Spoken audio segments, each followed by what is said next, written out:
Assalamu alaikum. My name is Sonia. I am a student of MS Zoology. Today's my topic is cloning vector.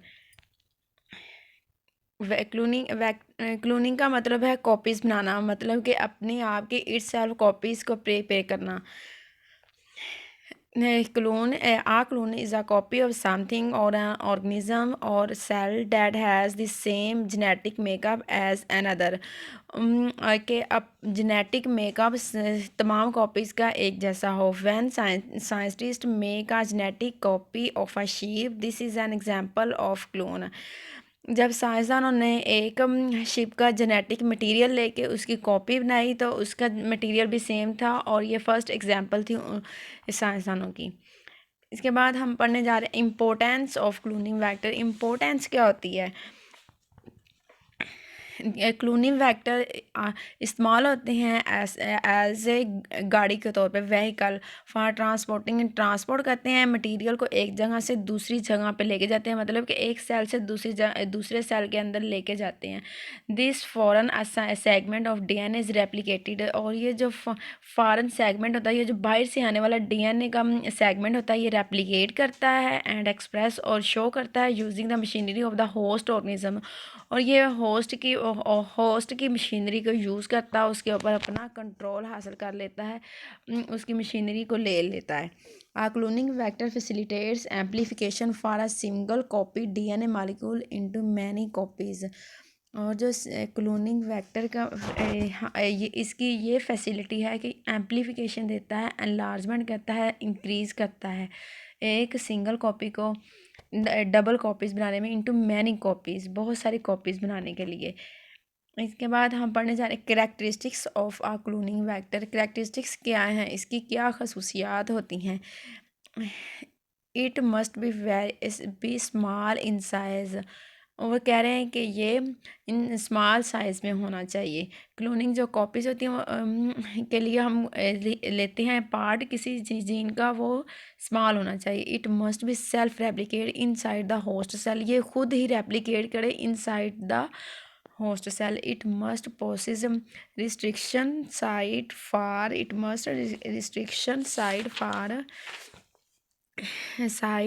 Restriction endonucleases enzyme.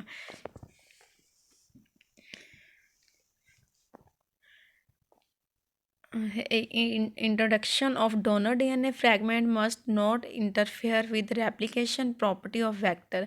मतलब कि जो donor cell के अंदर इसने अपने आप को खुद ही इंट्रोड्यूस करवाना होता है, उसकी मशीनरी लेनी होती है, उसके ऊपर कंट्रोल हासिल करें. Using of cloning vector in biotechnology. हम बायोटेक्नोलॉजी में क्लोनिंग वेक्टर्स को कैसे इस्तेमाल कर सकते हैं?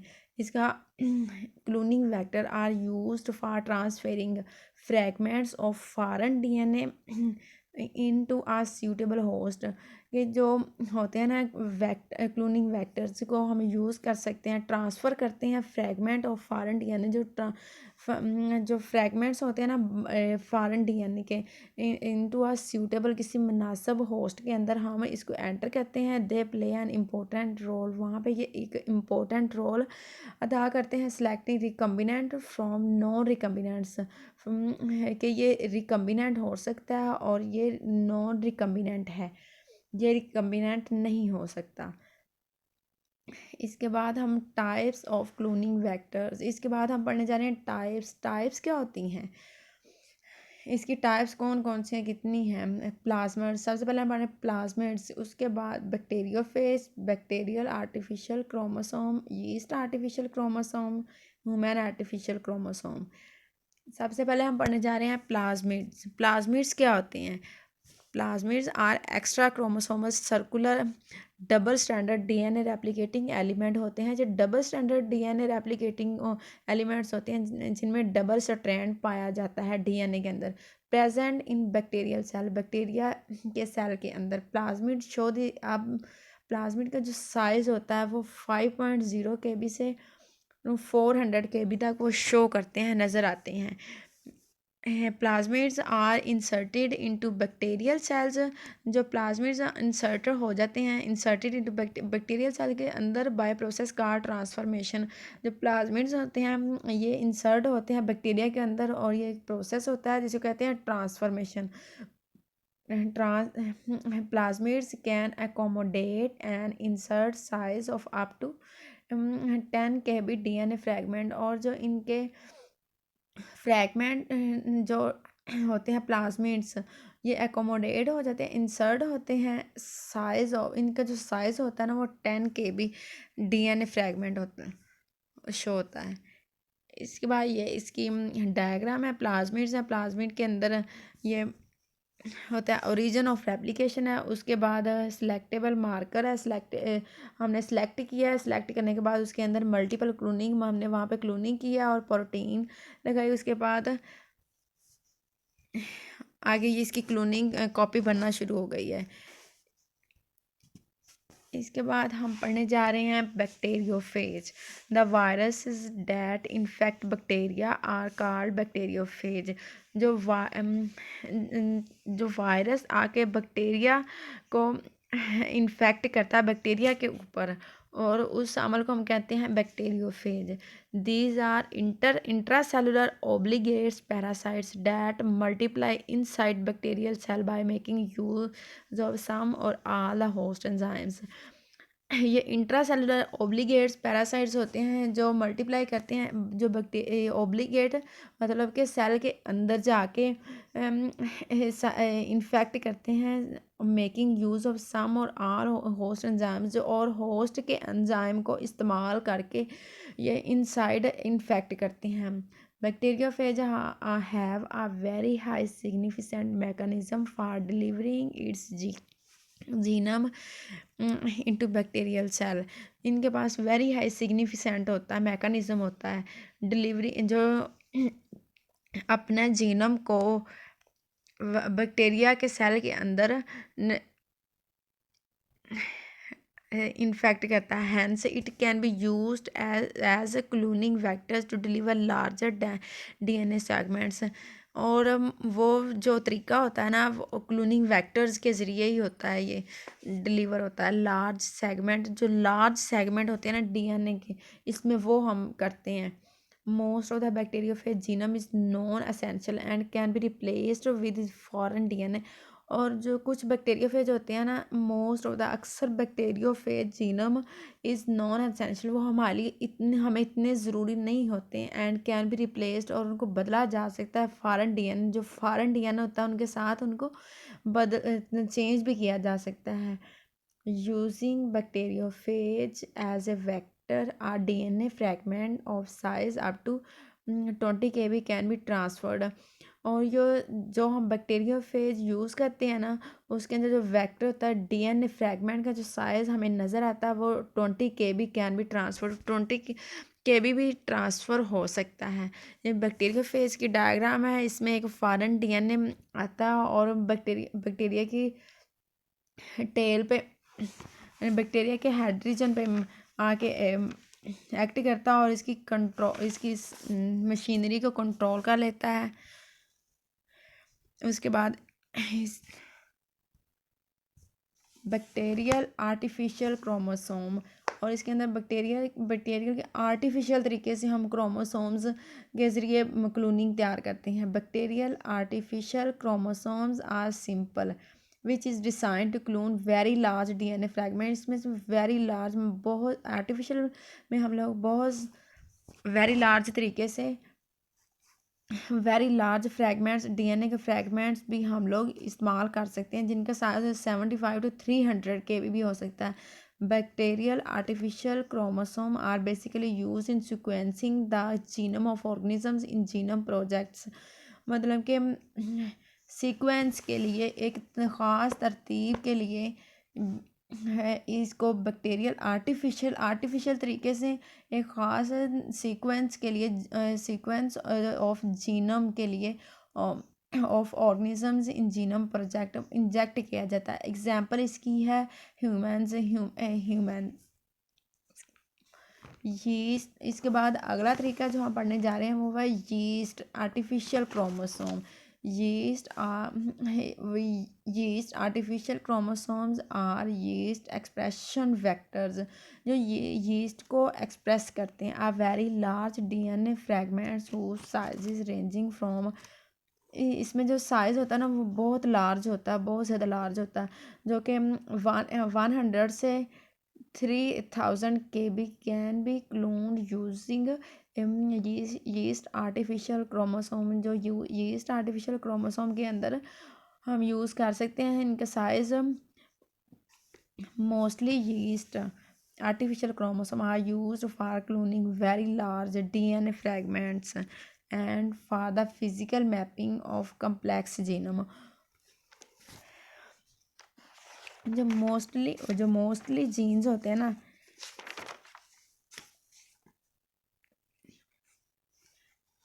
ये मोस्टली जीन्स में हम लोग क्लोनिंग वेरी लार्ज डीएनए, इसमें बहुत ज़्यादा डीएनए के बहुत बड़े फ्रैगमेंट्स बनते हैं फॉर द फिजिकल मैपिंग। उनमें फिजिकल डिस्टेंस होता है। फिजिकल मैपिंग मतलब फिजिकल डिस्टेंस होता है, physical distance between base pair के दरमियान फिजिकल डिस्टेंस होता है। उसमें बहुत ज़्यादा लार्ज डीएनए फ्रैगमेंट्स इस्तेमाल होते हैं। मैपिंग ऑफ कम्प्लेक्स जीनम्स मतलब कि बहुत पेचीदा किस्म के होते हैं जीनम्स उनमें, जिनमें बेस पेयर्स में डिस्टेंस बहुत ज़्यादा होता है।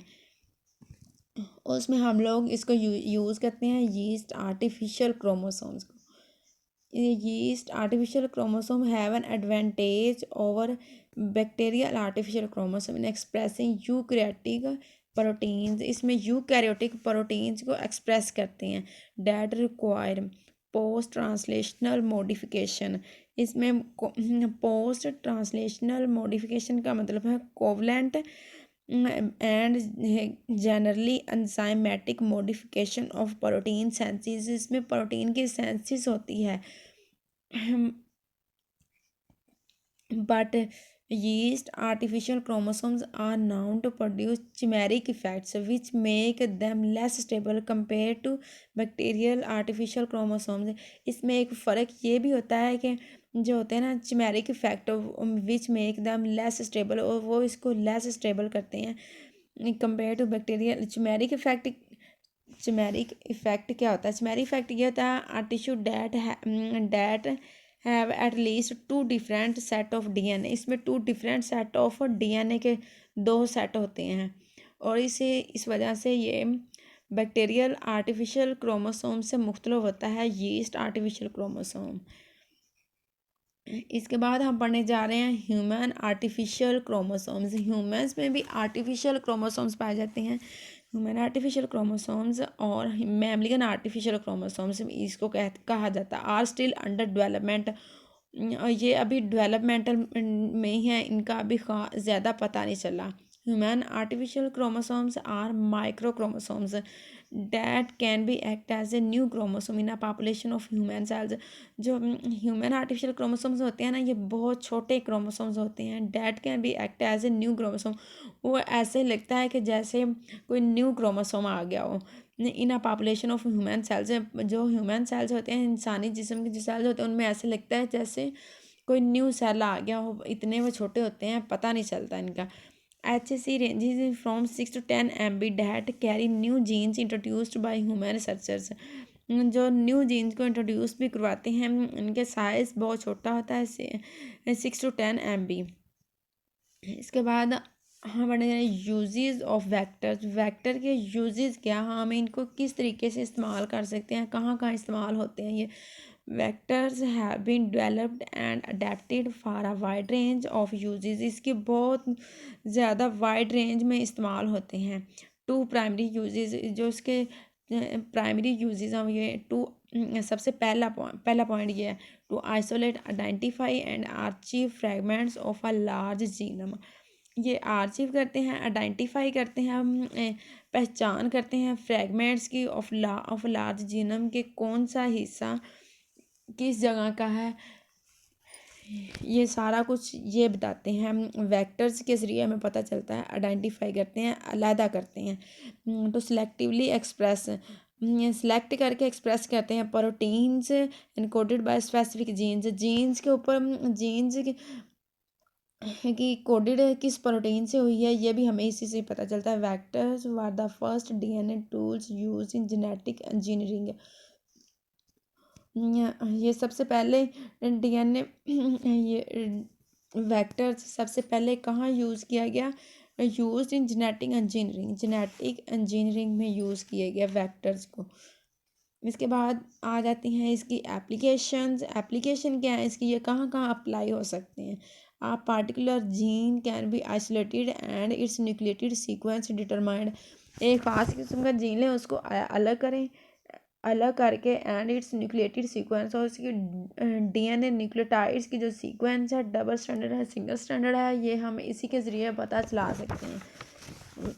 ऐसी control sequences of DNA can be identified and analysed. Control, ये कंट्रोल करता है सीक्वेंस, डीएनए की जो सीक्वेंस है उसको कंट्रोल करता है, आइडेंटिफाई करता है, पहचान करता है उसकी, एनालाइज और हमें बताता है, तजिया करता है उसका। Protein enzyme RNA function can be investigated, और इसमें क्लोनिंग वेक्टर्स के ज़रिए हमें पता चलता है कि प्रोटीन का फंक्शन क्या है, एंजाइम का फंक्शन क्या है, आरएनए के फंक्शन क्या है, इसकी इन्वेस्टिगेशन करता है, हमें पता बताता है इसका। इसके बाद हाँ हम इसको यूज़ करते हैं कि हमें पता चलता है कि म्यूटेशंस कहाँ पे हुई हैं। Mutations can be identified, mutations मतलब कि gene defect related to specific disease. Mutations का मतलब है कहाँ कहीं पे सेल का मर जाना या सेल का कंट्रोल से बाहर बढ़ना। जीन डिफेक्ट्स रिलेटेड, जीन का डिफेक्ट होता है रिलेटेड टू स्पेसिफिक डिजीज़, मतलब कि स्पेसिफिक डिजीज़ के बारे में हमें बताते हैं कि यहाँ पे म्यूटेशंस हो गई हैं, यहाँ पे ये वाली डिजीज़ बन गई है, इसके बारे में हमें बताते हैं। इसके बाद इंसुलिन प्रोडक्शन, इंसुलिन की प्रोडक्शन कहते हैं। इंसुलिन जो हमारी बॉडी के लिए जो लिविंग ऑर्गेनिजम्स की बॉडी के लिए ज़रूरी होती है, उसके हमें पता चलता है कैसे बनती है, उसमें हमें ये हेल्प देते हैं। ये था आज का हमारा टॉपिक क्लोनिंग वेक्टर्स।